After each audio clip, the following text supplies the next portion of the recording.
What's up, guys? This is Matt with Flagstaff Camera, and we're going to talk today about the steps that I take when I'm looking at buying a used piece of film equipment, just to make sure it's going to work the way that I expect it to. Let's dive in.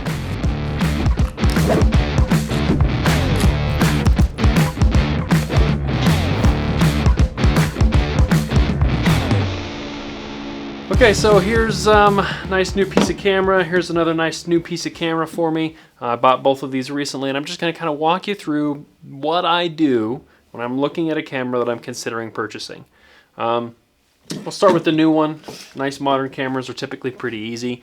First thing you want to check is batteries and light meter. So does it have batteries?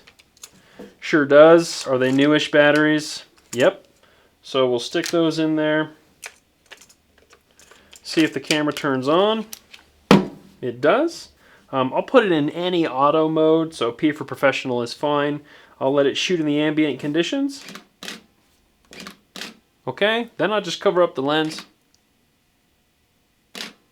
So the meter knows that it got darker. It's going to take a little longer exposure. That's what we want. From there, I'll go ahead and wander through all of the apertures and shutter speeds. Not necessarily every one, but I want to listen to the fast shutter speeds, the slow shutter speeds, make sure that the timing seems accurate. And then I want to watch the apertures open and close while the camera's running, just to make sure that that's all going good. So I'm going to go ahead and put this in motor drive mode. Go all the way to a maximum 4,000th of a second, and just run a few frames. Good. Drop that down. Just listening. Quarter of a second sounds good. We'll go 1 second. Beautiful.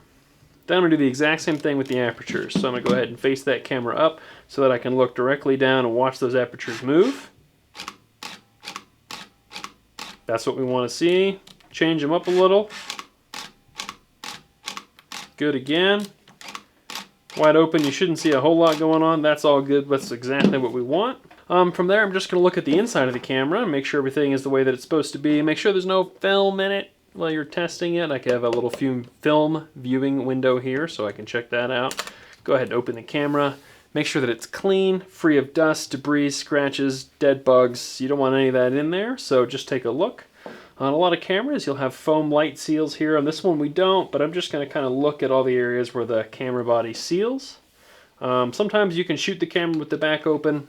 Sometimes you can't, but you can watch the shutter work. Then I'll go ahead and check my film plate here. Make sure everything is clean, dust-free, scratch-free. But yeah, I mean, this camera seems like it's in great working shape. It's ready for a film test. If you get the opportunity to film test a camera, by all means take it. A lot of the times you won't have that opportunity, but at least going through the camera once or twice with some of its sort of quirks and learning about it is going to help. So we'll move that aside. And we'll look at the modern one. I mean, the not modern one. So this is a nice little Pentax, all manual, which makes it really easy. So I'm just going to go ahead and make sure that winding works. I'm going to make sure my shutter speeds, again, work. Just going to switch up a little bit of everything. 1,000. Just getting a feel for it. 1 second, let's see. Might have been a little longer than a second. Let's try that again. Probably a little longer than a second. So this camera's probably going to need some sort of CLA. CLA stands for Clean, Lube, and Adjust. It's just a simple process that someone goes through. These cameras are designed to be serviced. They need to be cleaned out. Everything, all the gears and internal mechanisms should be lubricated and or adjusted as required. We typically recommend anyone buying any used camera plan on sending it out for a CLA. There are people all over the world that specialize in CLAs for different cameras. We don't offer that service ourselves, but we recommend you look into it. The next thing here, we'll just check out these apertures real quick. 2.8. Wide open, nothing's going to happen there. Go ahead and stop it down a little. You can see that aperture closing up real good. All the way down. Perfect. This is exactly what we want to see. Go ahead and open up the camera here.